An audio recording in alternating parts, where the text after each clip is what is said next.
లోకేష్ మంగళగిరిలో ఓడిపోయాడు, అందరూ ఎగతాళి చేస్తున్నారు. అవునన్నా, మంగళగిరిలో ఓడిపోయా. 1982, 85 తప్ప ఎప్పుడు గెలవని నియోజకవర్గం మంగళగిరి. తెలుగుదేశం పార్టీ ఎప్పుడు గెలవాల.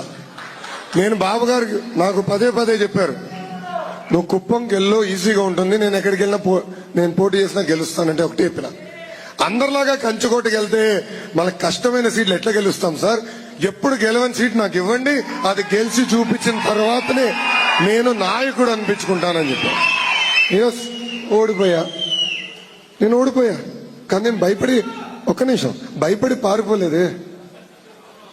నేను భయపడి పాడిపోలేదే. జగన్ లాగా కంచుకోటలో నుంచుని గెలిచిన తర్వాత కాళ్ళు ఎగరేసుకునే బ్యాచ్ నేను కాదు బ్రదర్.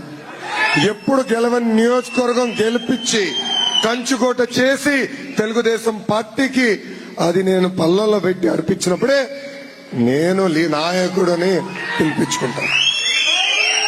అది ఈ లోకేష్ కున్న చిత్తశుద్ధి.